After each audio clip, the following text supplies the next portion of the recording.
This is the cheapest build that I have ever seen. The van itself was 1,800. We've been living in it for 2 years now. Hey y'all, welcome back to Alternative House channel. Today I'm at Mara and she's living in her self-converted Sprinter van, and today she's gonna give us a tour and tell us a bit more how it's to live in a van in 2025. Let's have a look.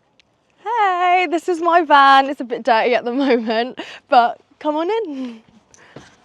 So this is the front of the van. This is where I do my driving, and I have all my storage up on the bulkhead here. It is a 2007 Sprinter. 7 meters long. Yeah, it's about, oh my God, one sec. Yeah, 7 meters long. I have it here because whenever I'm booking anything, I always forget the sizing requirements for this van. And it's 2.7 high.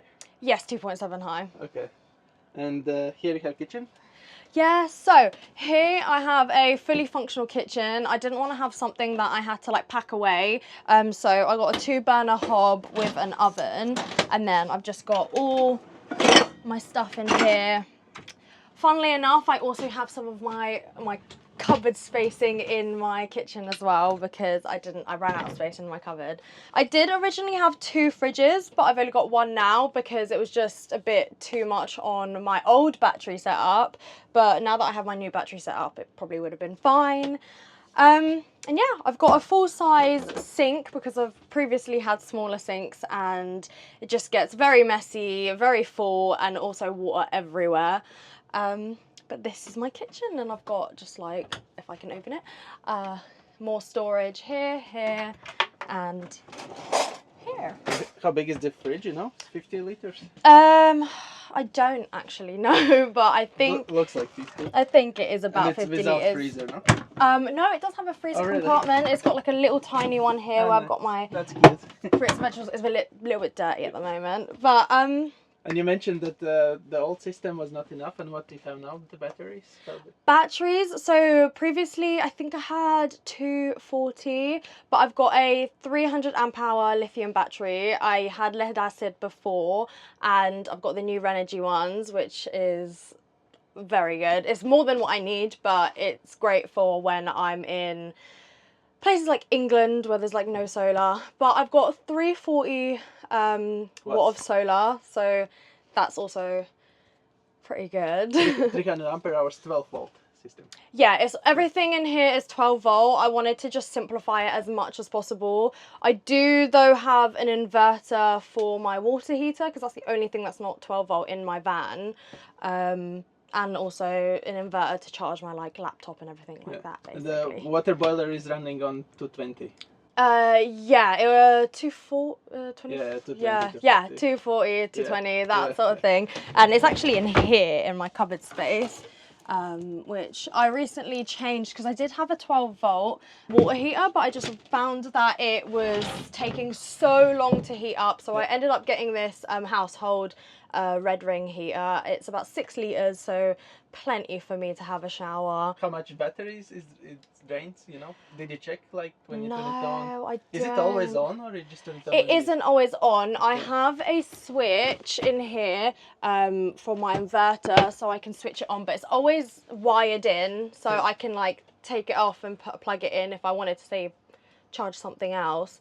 But I forgot. Okay. But it works fine. Like your batteries don't drop, I believe, below. No, they don't. They don't drop really low.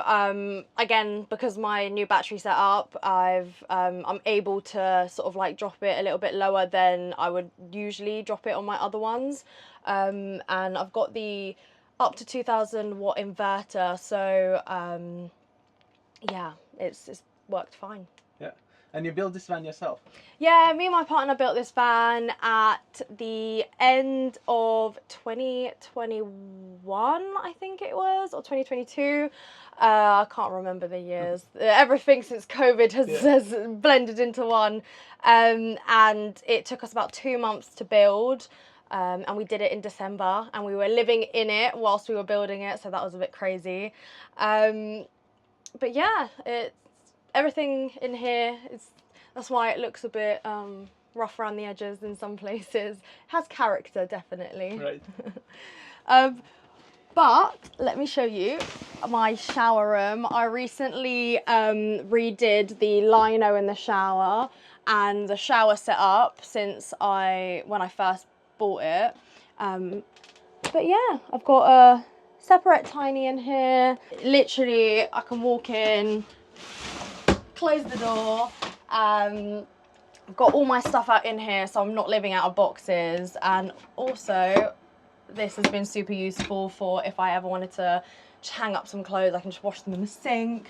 But this shower head, I used to have like one of those fountain, like rain ones. And basically that was just using up way too much water, wasting it, trial and error.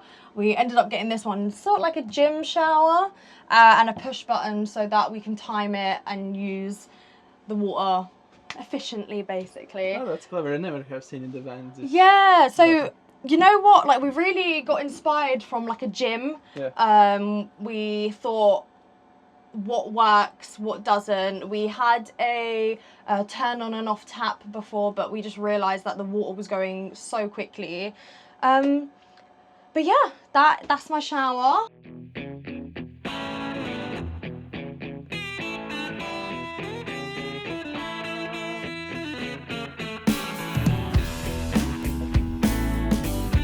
And how much water do you have? I originally had 150 litres of water, but it wasn't enough to stay off grid for a long period of time. We felt like it was about 1 week's worth of water. So we did add the second water tank, and that's 100 litres. So altogether, I've got 250 litres and about two weeks comfortably worth of out of grid.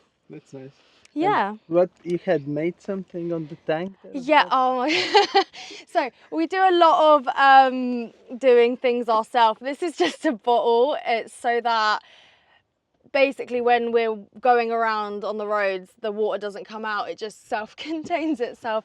Yeah, there's a lot of, if you can see, we've got a lot of handmade stuff. This is for the draft that I was getting. Okay. Yeah, sometimes you have to make do with what you have. But when it works, it's fine. It works great. And this is like an old bicycle rack that we just keep the hoses like from getting knocked and stuff. Yeah. But yeah, it's And on gas, it's just you cooking. yeah, we've only got cooking gas, so something like this can last us like about 6 months to sometimes a little bit more than that. Bigger tanks, we've been able to be out for a year without replacing. This one we literally just recently replaced because we had one from Turkey from the last time we went, and that ended. So I had to replace that. And the heater is diesel. Heater, yes, I've got a diesel heater at the front. Let me just close this up and show you. Oh. That's the only thing about curtains, they get trapped everywhere. This is our diesel heater over here. We have it at the front of the van. I did want to move it to the back so that it sort of like starts at the back to get warm, because that's where we sleep. But at the moment, we sort of just like chucked it under. It fit quite nicely under the seat, and we can get to it easily for maintenance and stuff. Yeah. But yeah, so you just refill it here. Literally, just whilst I'm opening, I refill it from the top here, and it's quite close together, so I don't have to go all the way at the back. That's the, I think, one pro of having it right next to the fill up for the diesel for the van. I think only the downsides could be the ticking noise. It's very loud. Yeah, so you know what? We've realised that the ticking gets quite loud when it first starts up, but like when it gets into the motion, it's not too bad. Well, we got used to it, and there's a few humming noises in the van anyway. We've got the fan from the toilet, from the separate. It has a fan on it, so it sort of just like continues going throughout the day. We've got solar vent here, and that sort of kicks on and off all the time, but at night we just shut it, and it sort of like blocks out the noise a little bit more. But yeah, there's always some sort of noise in a van. And then there is, you have a wardrobe. Yeah, this is my favourite part of the van because I have so many clothes. This is the sliding wardrobe. I've got all my clothes for every weather I need for whatever country I'm going to. I also have some boxes. It's a perfect space for the water heater, and I've got a set of 3 drawers here as well. And yeah, I have a lot of clothes. Probably need to organize it a little bit more. And you built it during the COVID? This one I didn't build at the end of COVID. I had a van previously. It was just a Crafter, 2008 Crafter van, and it was a similar setup, but it was a medium wheelbase. So this is a long wheelbase, and I didn't actually have anywhere to sit down and eat. But on this one, I've made seating area with a pull-out table so that I can sit, do my work, eat my food, and just slide it in when I don't need it. But yeah, this is the extra bit of room that you get on a long wheelbase that you don't have on a medium wheelbase that you can add. And do you know how much did you spend in materials? Yes. Oh my God. So I don't know if this is actually facts, but I honestly think this is like the cheapest build that I have ever seen. Everything, including the van, cost me under £8,000. Whoa. Yeah, it was so cheap. So the van itself was 1,800, and then cheap. yeah, it is very cheap. So everything else on top of the van, yeah, under 8K. And I have actually got a video up explaining sort of like every little cost that I've basically put into here, and materials and everything. So and you have a YouTube channel. You're do. documenting your travels. Yeah, I am currently vlogging my travels out in this van. It is mar.lavender if you want to go follow me on my travels. I'm going to be going to Morocco soon, so that'll be interesting. Okay, thanks for watching. Yeah, you for sure should check out Mara's social media. You're doing daily, right? Yeah, so on TikTok, Instagram and YouTube, I'm doing daily vlogs of what van life looks like. So yeah. Gotta check it out, and let us know what do you think. Could you build like this van for 8,000, or probably it's around 10,000 in US dollars, right? Something around. Yeah, something around 10,000 US dollars. Yeah. And see you in the next one. Cheers.